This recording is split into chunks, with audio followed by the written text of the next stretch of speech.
This is Dr. TCV Mallikarjun Rao. Today we are going to discuss about motion in a straight line part 3. Part 2లో మనం kinematic equations గురించి discuss చేయడం జరిగింది. అయితే ఈ kinematics ఈక్వేషన్ని బేస్ చేసుకొని మనం మోషన్ పారామీటర్స్ని ఈజీగా కనుక్కోవచ్చు. అయితే మోషన్ పారామీటర్స్ని ఇంకా ఈజీగా క్యాలిక్యులేట్ చేయడానికి ఏదైనా టెక్నిక్ ఉందా అంటే ఉంది. ఏంటది అంటే గ్రాఫ్ అనాలిసిస్ని బేస్ చేసుకుని మనం ఈజీగా motion parameters డిస్ప్లేస్మెంటు, velocity, acceleration calculate చేయొచ్చు. అయితే దాని గురించి డిస్కస్ చేసే ముందు గ్రాఫ్ అనాలిసిస్లో మనం యూజ్ చేసే గ్రాఫ్స్ యొక్క ఫండమెంటల్స్ గురించి తెలుసుకుందాం. అయితే ఇక్కడ నేను కార్టీజియన్ సిస్టమ్ తీసుకున్నాను, ఎక్స్ యాక్సిస్, వై యాక్సిస్. అయితే సాధారణంగా ఎక్స్ యాక్సిస్ మీద మనం ఇండిపెండెంట్ ఫిజికల్ క్వాంటిటీస్ తీసుకుంటాము. అదేవిధంగా వై యాక్సిస్ మీద డిపెండెంట్ ఫిజికల్ క్వాంటిటీస్ని మనం తీసుకోవడం జరుగుతుంది. డిస్ప్లేస్మెంట్, వెలాసిటీ, యాక్సలరేషన్, టైం, ఇందులో టైం అనేది ఇండిపెండెంట్ ఫిజికల్ క్వాంటిటీ, అందువలన దాన్ని ఎక్స్ యాక్సిస్ మీద తీసుకుంటాము. రిమైనింగ్ డిస్ప్లేస్మెంట్, వెలాసిటీ, యాక్సలరేషన్ ఆ ఫిజికల్ క్వాంటిటీస్ని వై యాక్సిస్ మీద తీసుకోవడం జరుగుతుంది. యాక్చువల్గా ఇక్కడ మీకు ఒక రఫ్ కరువుని రిప్రజెంట్ చేశాను. అయితే ఇది ఒక బాడీ యొక్క మోషన్ని రిప్రజెంట్ చేస్తే, అయితే ఈ కరువుని బేస్ చేసుకుని మనం ఏం కనుక్కుంటాము అంటే ఈ కరువు యొక్క స్లోప్ ఎంత, అదేవిధంగా దాని యొక్క అది ఎక్స్ యాక్సిస్తో ఎంత ఏరియాని బౌండ్ చేసింది కనుక్కోవడం జరుగుతుంది బై యూజింగ్ మ్యాథమెటికల్ రిలేషన్స్. దాని ద్వారా మనకి ఏమవుతుంది అంటే డిఫరెంట్ సిచ్యువేషన్స్లో అంటే డిఫరెంట్ గ్రాఫ్స్లో మనకి ఏమవుతుందంటే డిఫరెంట్ పారామీటర్స్ రావటం జరుగుతుంది. అయితే ఎంటైర్ మోషన్ గ్రాఫ్స్ని 3 టైప్స్గా క్లాసిఫై చేయడం జరిగింది. Displacement time graph, velocity time graph, acceleration time గ్రాఫ్గా స్ప్లిట్ చేయడం జరిగింది. అయితే ముందుగా మనము డిస్ప్లేస్మెంట్ టైం గ్రాఫ్తో స్టార్ట్ చేద్దాం. అయితే ఇక్కడ డిస్ప్లేస్మెంట్ టైం గ్రాఫ్లో టైంని ఎక్స్ యాక్సిస్ మీద, డిస్ప్లేస్మెంట్ని వై యాక్సిస్ మీద తీసుకోవడం జరుగుతుంది. అయితే ఫర్ ఎగ్జాంపుల్ ఇక్కడ ఒక రఫ్ కర్వ్ని నేను రిప్రజెంట్ చేశాను. ఒక పర్టికులర్ ఇన్స్టెంట్ ఆఫ్ టైం దగ్గర మనం స్లోప్ని మెజర్ చేస్తే మనకేమొస్తుంది అంటే ఇక్కడ స్లోప్ అంటే dy/dx, అంటే వై యాక్సిస్ మీనిస్తున్నాము డిస్ప్లేస్మెంట్, ఎక్స్ యాక్సిస్ మీద టైం అంటే displacement by time. Displacement by time అంటే మనకి ఇక్కడ వెలాసిటీ. అంటే డిస్ప్లేస్మెంట్ టైం గ్రాఫ్లో మీరు స్లోప్ మెజర్ చేస్తే మీకు వచ్చే ఫిజికల్ క్వాంటిటీ ఏంటి అంటే వెలాసిటీ. అయితే మీరు ఒక పర్టికులర్ ఇన్స్టెంట్ ఆఫ్ టైం దగ్గర మీరు మెజర్ చేస్తున్నారు కాబట్టి దాన్ని ఇన్స్టంటేనియస్ వెలాసిటీ అంటారు. అలా కాకుండా 2 డిఫరెంట్ టైం ఇంటర్వెల్స్లో మీరు మెజర్ చేస్తే అప్పుడు వచ్చే ఫిజికల్ క్వాంటిటీ ఏమవుతుందంటే యావరేజ్ వెలాసిటీ రావటం జరుగుతుంది.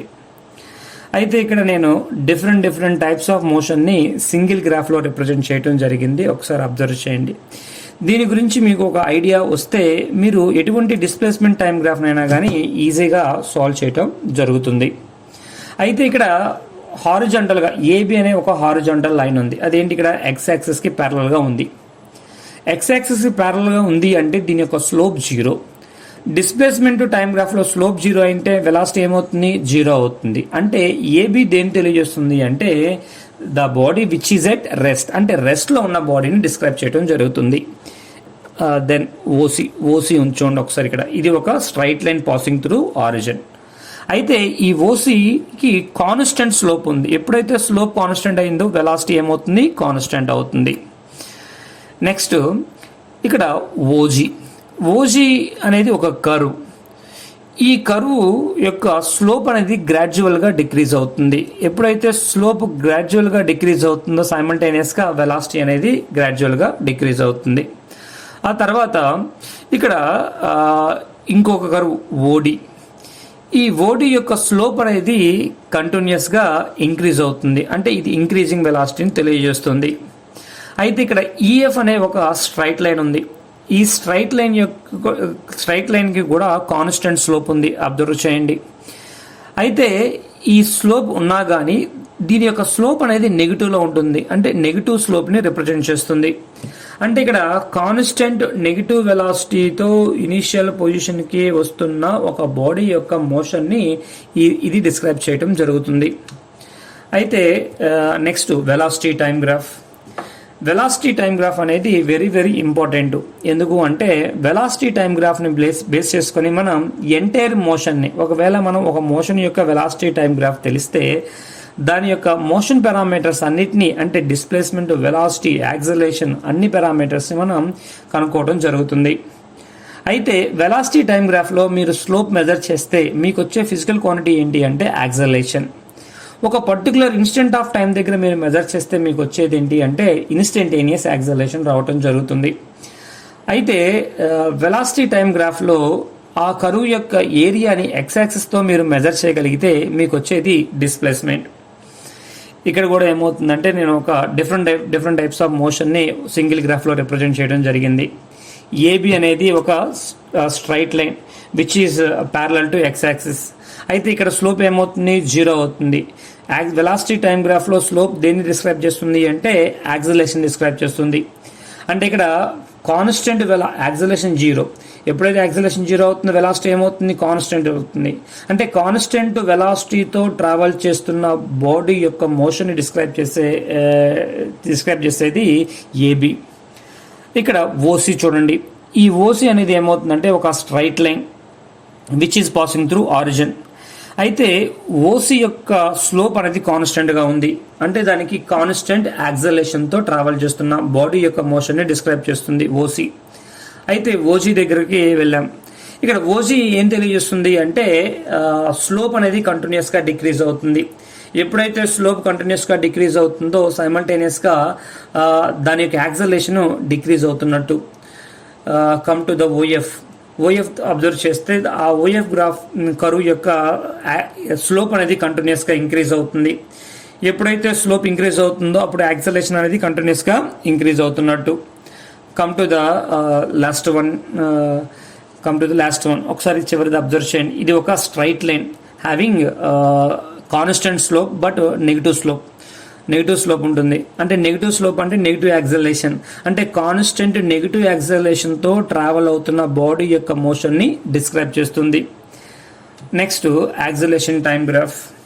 ఈ యాక్సలరేషన్ టైం గ్రాఫ్లో ఒకవేళ మీరు area bounded by the curve with respect to the time access మీరు మెజర్ చేస్తే మీకు వచ్చేది ఏంటి అంటే చేంజ్ ఇన్ వెలాసిటీ రావటం జరుగుతుంది.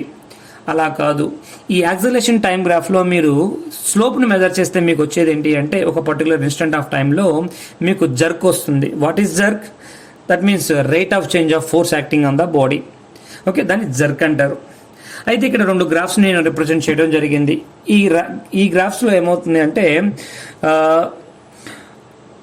ఒక బాడీ అంటే ఈ acceleration of the body, first గ్రాఫ్లో యాక్సలరేషన్ ఆఫ్ ద బాడీ అనేది కాన్స్టెంట్గా ఉంది with respect to the time. అంటే కాన్స్టెంట్ యాక్సలరేషన్తో ట్రావెల్ అవుతున్న బాడీ యొక్క మోషన్ని ఇది డిస్క్రైబ్ చేస్తుంది.